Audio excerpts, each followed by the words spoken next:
दोस्तों, अगर आप बहुत ज़्यादा सोचते हैं, चिंता करते हैं, डरते हैं, तो आप लाइफ में आगे नहीं बढ़ रहे हैं, आप पीछे बढ़ रहे हैं।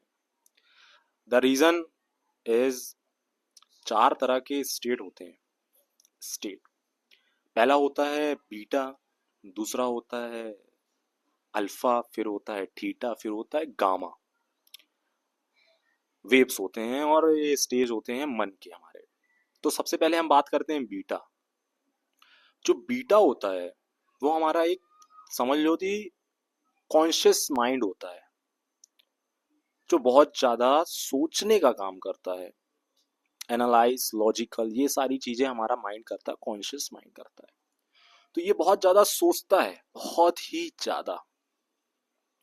और यही है, इसके अंदर दो तरह के स्टेज होते हैं। एक लो बीटा होता है और एक हाई बीटा होता है। जो लो बीटा होता है वो ज्यादा चिंता नहीं करता, जो हाई होता है वो सर्वाइवल मोड में ही रहता है, फाइट टू फ्लाइट मोड पे।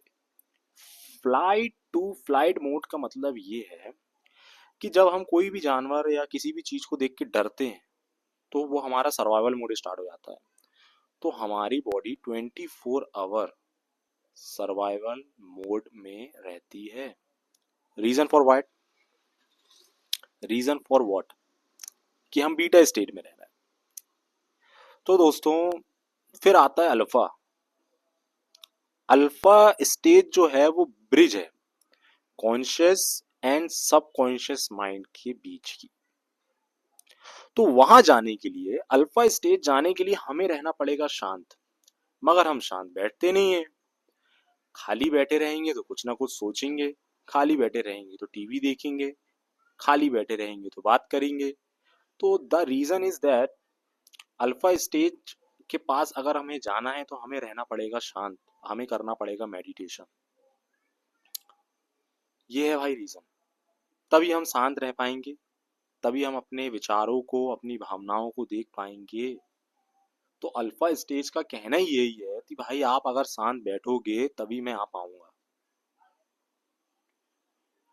तो हम आधे से ज्यादा अपनी लाइफ सर्वाइवल मोड और बीटा स्टेज में बिता देते हैं। हम शांत बैठना हमें ना सिखाया जाता है ना हमें पता चलता है। तो दोस्तों, अगर आप अल्फा स्टेज में आना चाहते हैं और थीटा स्टेज में आना चाहते हैं, और अगर आप अपने सबकॉन्शियस माइंड की पावर को यूज करना चाहते हैं, तो आपको थोड़ा शांत रहना पड़ेगा। आपको अपने विचार, आपकी भावनाएं को देखना पड़ेगा। विक्टिम, ऑब्जर्वर, दृष्टा बनना पड़ेगा, साक्षी बनना पड़ेगा। तब जाके आप अपनी भावनाओं और अपने विचार के ऊपर आ पाएंगे। ये बहुत ही कठिन टास्क है। इसे इतने आसानी से आप अपनी लाइफ में अप्लाई नहीं कर सकते, पहले ही मैं आप लोगों से ये कह दे रहा हूं। इसके लिए आपको चाहिए बहुत patience, patience and patience. It's take a lot of year.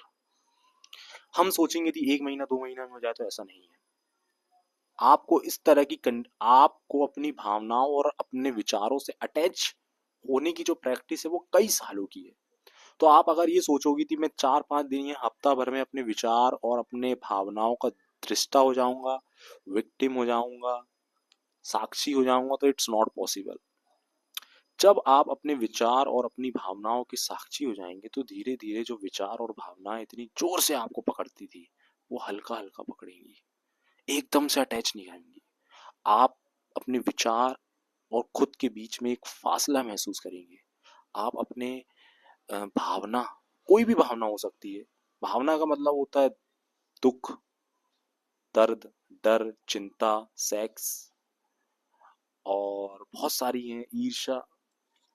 ये सारी हमारी भावनाएं हैं। अब इनसे हमें हमें अटैच नहीं होना, दूर होना है। लगाव, लोभ, इट्स ऑल फीलिंग्स। तो फीलिंग्स को अगर जिस दिन हम देखना स्टार्ट करेंगे, तो उस दिन वो धीरे धीरे कम होती चली जाएगी। तो मेरा मानना यही है कि आप मेडिटेशन करके अपने विचार और अपनी भावनाओं को देखें, और हर चीज को जागरूक के साथ करें। सेल्फ अवेयरनेस के साथ अगर हर चीज को आप करेंगे और हर विचार को आप ध्यान पूर्वक देखेंगे, तो धीरे धीरे जो विचार और भावनाएं आपको तेजी से पकड़ती हैं, तो वो धीरे धीरे पकड़ने लगेंगी और आप अल्फा और थीटा स्टेज में आने लगेंगे। इस स्टेज में आप आने लगेंगे तो आप अपने सबकॉन्शियस माइंड का यूज़ करने लगेंगे। अगर आप यूज़ करने लगेंगे तो ये जो कॉन्शियस माइंड बहुत ज़्यादा सोचता है और बहुत ज़्यादा डरता है और बहुत ज़्यादा चिंता करता है, ये धीरे धीरे कम कर देगा। ये जैसे जैसे जैसे विचार कम होते चले जाएंगे, भावनाएं कम होती चले जाएंगी, तो आपका जो बॉडी में हीलिंग प्रोसेस भी स्टार्ट हो जाएगी। अगर आप दिन भर सोचते रहेंगे तो आपकी बॉडी हील नहीं हो पाएगी। हील होने के लिए भी आपको शांत होना पड़ेगा, और जब जब आप शांत होंगे तो हीलिंग तेजी से होने लगेगी।